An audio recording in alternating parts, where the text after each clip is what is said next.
Assalamualaikum warahmatullahi wabarakatuh. Syukur alhamdulillah, hari ini kami dari Instalasi Promosi Kesehatan Rumah Sakit Dr. Zainul Abidin hadir kembali dengan program Tanya Kesehatan. Sebelumnya, baik sahabat edukasi, tentu pada pagi hari ini juga dalam keadaan sehat. Semoga perbincangan kita tentang Tanya Kesehatan pada hari ini bermanfaat nantinya. Kita sudah hadir narasumber, yaitu salah satu dokter spesialis anak, konsultan saraf anak. Baik sahabat edukasi, materi kita pada hari ini adalah perdarahan pada anak akibat kekurangan vitamin K.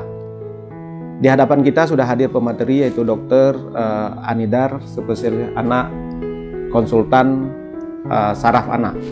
Mungkin nanti kita akan lebih jauh berbincang-bincang tentang perdarahan pada anak akibat daripada kekurangan vitamin K. Mungkin seperti kita ketahui, sering kita lihat pada anak-anak perdarahan itu bisa terjadi pada otak, yaitu melalui hidung keluar darah, kemudian juga bisa terjadi pada lambung, usus, dan organ tubuh yang lainnya.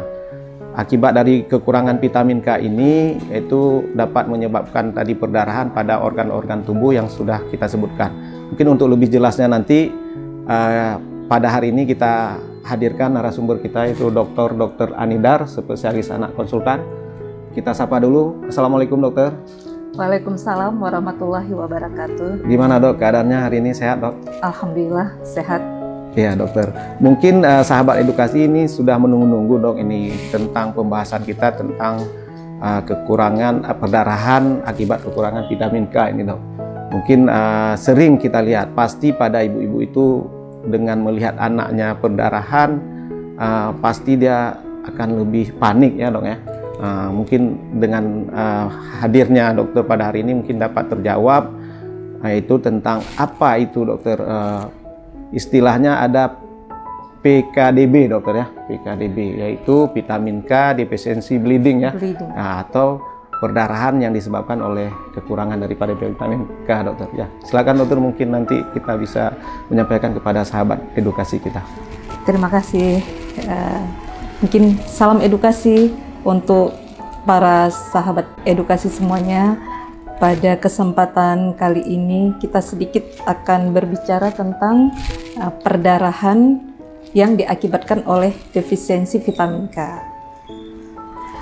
Yaitu perdarahan yang diakibatkan oleh defisiensi vitamin K ini adalah sering terjadi pada bayi yang baru lahir dan sampai berumur 6 bulan, bahkan bisa dikatakan sampai usia 9 bulan.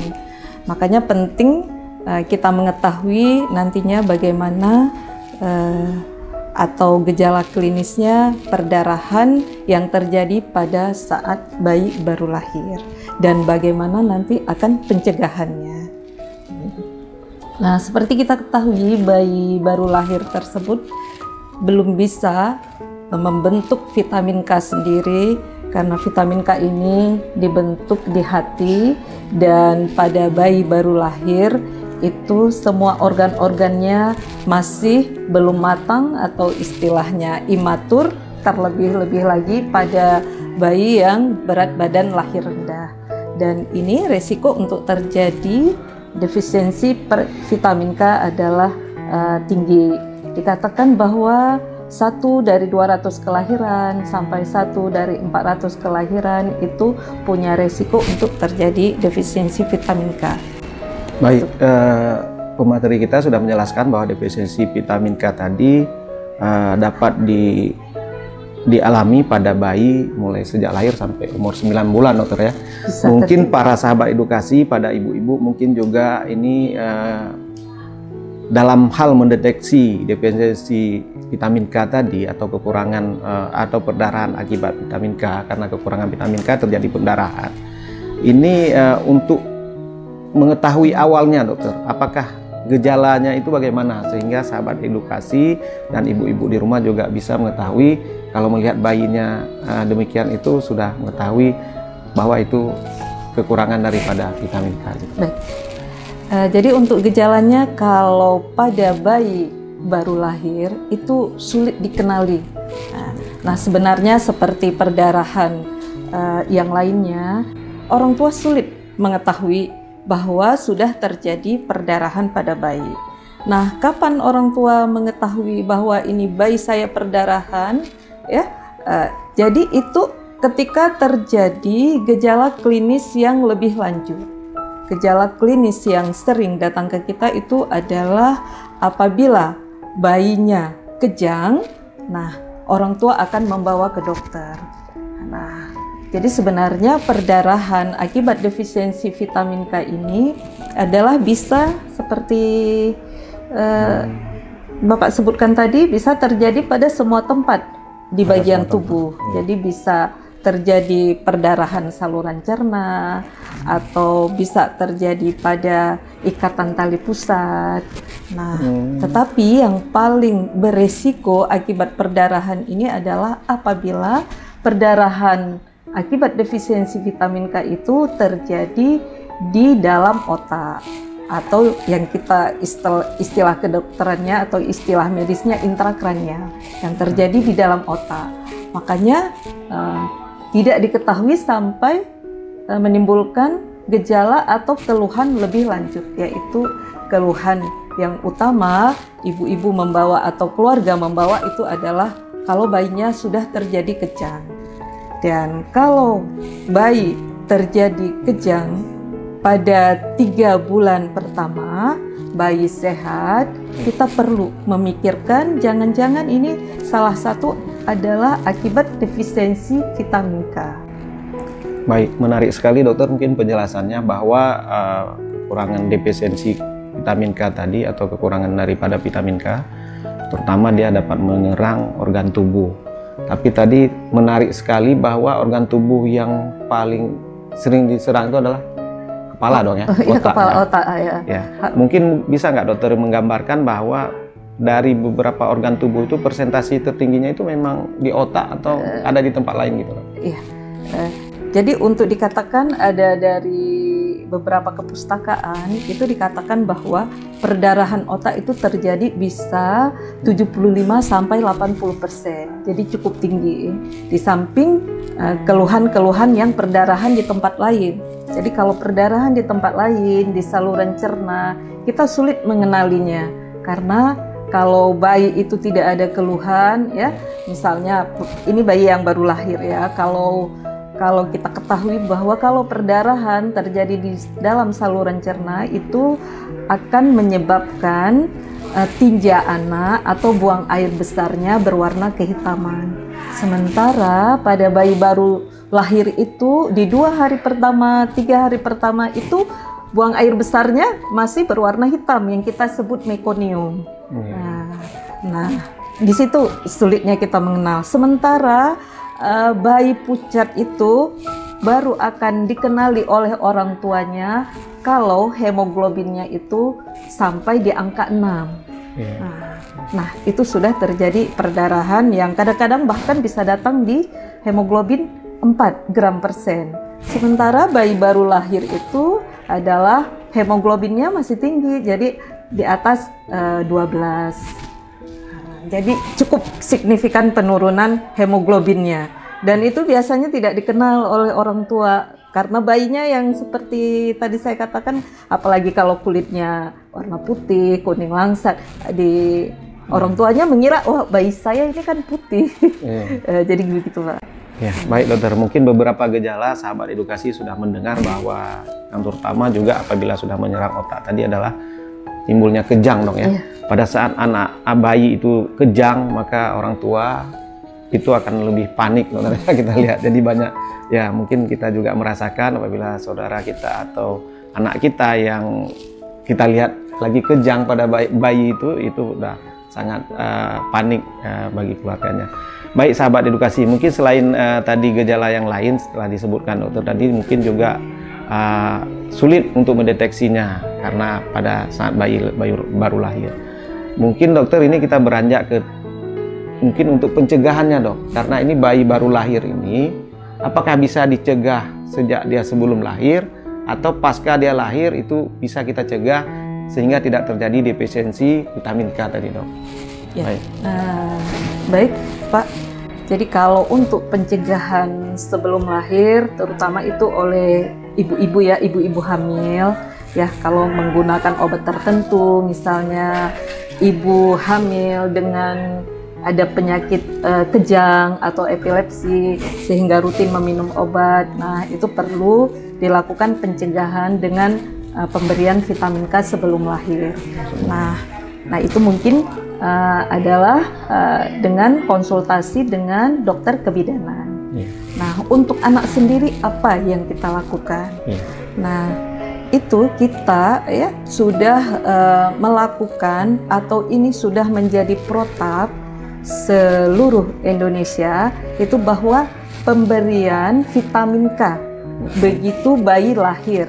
Jadi begitu bayi lahir adalah diberikan vitamin K secara suntikan.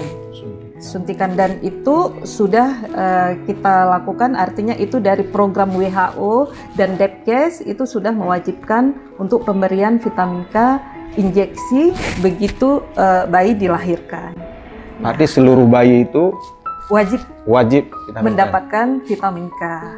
Nah, cuma kadang-kadang ya ini kalau bayinya dilahirkan misalnya oleh kita masih ada dukun, ya dilahirkan oleh dukun walaupun dukunnya udah terlatih, mungkin masih ada ya, atau bahkan mungkin dilahirkan bukan di rumah sakit ya. Nah, itu perlu bahwa vitamin K tetap diberikan. Vitamin K yang diberikan itu melalui injeksi, dok? Injeksi, iya, suntikan dan itu mencegah untuk terjadinya defisiensi vitamin K hampir 80%. Walaupun ada juga terjadi perdarahan otak walaupun sudah diberikan vitamin K. Nah, jadi namun dengan pemberian tersebut bisa mencegah untuk terjadinya defisiensi vitamin K sehingga keluhan perdarahan otak itu tidak terjadi pada bayi baru lahir. Nah, sebenarnya untuk defisiensi vitamin K ini sendiri ada 3 tipe. Jadi ada yang timbul dini, itu 1 kali 24 jam bayi lahir. Nah, gimana kita tahu? Kadang-kadang dalam pemberian imunisasi. Nah, jadi dalam pemberian imunisasi, dalam pengikatan tali pusat kok darahnya nggak berhenti ini. 1 kali 24 jam. Karena seperti kita ketahui pemberian imunisasi hepatitis B0 itu diberikan setelah bayi lahir, 6 jam setelah bayi lahir. Jadi di situ kok bekas suntikannya tidak berhenti perdarahannya. Nah, itu kita sudah jangan-jangan nih defisiensi vitamin K yang timbulnya tipe dini. Nah, dan ada defisiensi vitamin K yang tipe klasik. Yang klasik ini adalah 1 minggu pertama kehidupan. Dan yang sering juga, tidak sering yang datang ke kita tipe lambat. Nah, tipe lambat itu yang tadi saya sebutkan bisa terjadi sampai usia bayi 3 bulan. Bahkan ada yang 6 bulan, bahkan pernah dilaporkan yang terjadi 9 bulan. Nah, kalau yang terjadi di 3 bulan, 9 bulan, seperti itu juga, Pak. Jadi orang tua mungkin pucat, tidak menyadari begitu bayinya kurang aktif, tidak mau menyusu, terus yang paling sering dibawa adalah dengan kejang. Jadi setelah bayinya kejang, baru datang ke kita. Baik, berarti tadi sahabat edukasi pencegahannya tadi ada pada saat 2 tahap, yaitu pada saat bayi sebelum lahir, itu pada ibunya, kemudian pada saat bayi lahir pemberian vitamin K. Vitamin K-nya diberikan langsung. Berarti bermanfaat sekali ini, dokter, bahwa untuk vitamin K ini tidak saja ibu rumah tangga mengetahui, bahkan juga ibu bidan yang menolong persalinan, sehingga apabila melihat gejala tadi tali pusatnya tidak berhenti pendarahan setelah diikat, ya kan? Kemudian ada gejala-gejala yang mengarah ke vitamin K, berarti mereka langsung memberikan. Mungkin para ibu-ibu bidan juga sudah banyak mengetahui ini, Pak. Jadi itu memang kita kerjasama dahulunya. Waktu saya baru pulang ke rumah sakit kita ini kerjasama antara dokter anak dan IBI. Ikatan Bidan Indonesia IBI. IBI. Jadi kita menghimbau bahwa itu protap wajib itu untuk pemberian vitamin K pada bayi yang baru lahir, baik lahirnya di rumah sakit, baik lahirnya di klinik, atau bidan-bidan yang menolong persalinan pribadi atau klinik pribadi. Baik sahabat edukasi, ternyata kekurangan vitamin K ini bisa terjadi pendarahan tiba-tiba ya dokter ya. Tadi tiba-tiba nggak ada sebab, nggak ada luka, tapi keluar darah. Nah, dan tidak ada jatuh juga. Tidak ada jatuh. Kan? Nah, berbeda dengan kita apabila bayi kita kena pisau atau terbentur, itu lukanya keluar darah. Itu mungkin berbeda dok ya. Tapi pada saat pendarahan yang tidak berhenti, mungkin pada anak yang menuju remaja itu dok, itu apakah juga ada fungsi dengan vitamin K apabila kita diberikan untuk menghentikan pendarahan, ada hubungan itu dok?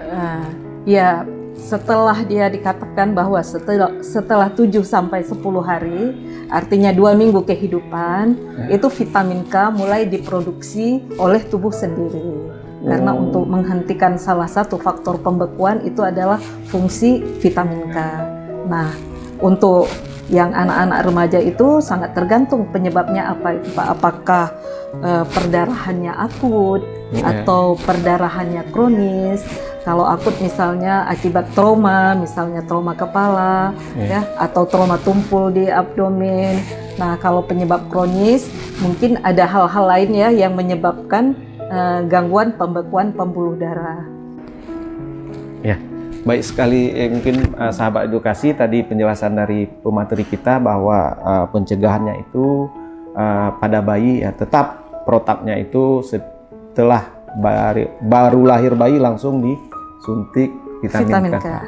Mungkin dokter, ini kan kita lihat di masyarakat, bayi baru lahir itu kalau disuntik kan sangat sakit gitu dokter ya. Mungkin ada nggak kalanya mungkin orang tuanya menolak mungkin disuntik. Itu yang ini kadang-kadang karena faktor tadi ini bayinya nangis terus, kemudian nanti rewel kan. Nah, ini bisa terjadi juga mungkin di masyarakat. Mungkin ini psikologis ibu ini supaya dia tetap mengizinkan anaknya. Ini kan protap ya, supaya bayi itu tetap disuntik vitamin K gitu. Ya, jadi itu ada kita temui. Artinya kenapa ini selalu pasien yang kita tanyakan bahwa kenapa tidak diberikan vitamin K, ada salah satunya adalah orang tua yang menolak untuk dilakukan tindakan apapun terhadap bayinya. Namun di sini pentingnya edukasi. Edukasi yang menolong persalinan kepada orang tua bahwa pentingnya suntikan vitamin K tersebut. Namun kalau kita bekerja seperti di rumah sakit kita ini, nah itu tidak ditanyakan ke orang tuanya. Jadi begitu bayinya baru lahir, belum dilaporkan ke orang tua, itu adalah langsung diberikan vitamin K. Karena kita udah bahwa itu kalau sudah menjadikan aturan protap rumah sakit kita, jadi hal-hal yang seperti itu tidak perlu ditanyakan lagi. Minimal mungkin untuk mencegah hal yang penolakan tadi mungkin sebelumnya harus diedukasi. Harus diedukasi. Jadi wajib bagi yang mungkin yang tidak melahirkan, yang bukan ditolong di rumah sakit kita, mungkin klinik pribadi terutama, karena kalau rumah sakit pemerintah atau rumah sakit swasta yang semuanya ada dokter anaknya, itu sudah mewajibkan di lingkungan kerjanya atau sudah membuat suatu aturan bahwa vitamin K ini wajib diberikan. Dan satu lagi Pak yang mau saya sampaikan, bahwa di mana kita mengetahui dia terjadi perdarahan otak ya. Nah, ini yang kadang-kadang teman-teman kita di daerah, teman-teman dokter anak ya. Jadi perlu fasilitas begitu anak bayi baik berumur 3 bulan terus terjadi kejang. Kejangnya itu biasanya bersifat sebelah badan. Nah, jadi bukan kejang umum yang mungkin sahabat-sahabat edukasi semuanya kenal seperti kejang demam ya. Kejangnya terjadi kedua sisi tangan dan kaki yang bergerak. Namun pada kejang yang diakibatkan oleh perdarahan pada otak ini spesifik, jadi yaitu adalah kejangnya di sebelah sisi tubuh. Misalnya hanya tangan kanan atau tangan kiri atau tangan kanan dan kaki kanan. Nah, sebelah sisi. Nah, lalu kita melakukan ada satu tindakan yaitu pemeriksaan scanning kepala, Pak. Jadi di situ kita bisa melihat perdarahan otak yang kadang-kadang perlu kita minta bantuan kepada dokter bedah saraf untuk mengeluarkan perdarahan tersebut. Berarti terjadi perbedaan antara kejang karena demam dengan kejang karena kekurangan atau defisiensi vitamin K ya, dokter. Walaupun sebenarnya kejang demam bisa juga terjadi sebelah, namun pada bayi kalau dia baru lahir di 3 bulan pertama terjadi sebelah badan, memperkuat kita bahwa itu akibat perdarahan. Iya. Baik dokter, mungkin sahabat edukasi ini kita sudah sangat jelas ya bahwa kalau memang kejang karena defisiensi vitamin K tadi mungkin khasnya begitu dong ya? Iya, khasnya. Walaupun juga bisa kedua belah sisi, karena tergantung perdarahannya itu di sisi mana otak. Jadi seperti kita ketahui otak itu ada 2 sisi, sisi kanan dan sisi kiri. Jadi kalau perdarahan bisa terjadi di kedua sisi, bisa terjadi hanya pada satu sisi. Disitulah gejala kejangnya, kenapa umumnya terjadi kejang sebelah sisi yang kita sebut kejang vokal. Baik dokter, tadi kita beranjak ini dari tadi cara kita pencegahan. Mungkin pencegahan kan sebelum terjadi dokter ya. Mungkin ini mungkin sahabat edukasi juga mungkin memikirkan apabila sudah terjadi dia perdarahan, pasti untuk penanganan dan pengobatannya dok. Iya. Mungkin secara ini sahabat edukasi juga perlu untuk mengetahuinya dok. Kalau sudah terjadi untuk perdarahan akibat defisiensi vitamin K ini harus dirawat di rumah sakit. Jadi artinya pasiennya itu tidak bisa berobat di poliklinik. Artinya indikasi untuk dirawat. Nah, yang saat dirawat apa yang perlu kita lakukan? Tentu saja ini akan dilihat oleh dokter anak, baik dokter anak yang bekerja di NICU anak, di bagian bayi, atau dokter anak yang bekerja di ruang rawat anak. Nah, nanti kita akan mengobatin apakah perdarahan tadi kita ketahui bahwa dengan tindakan atau pemeriksaan scanning kepala.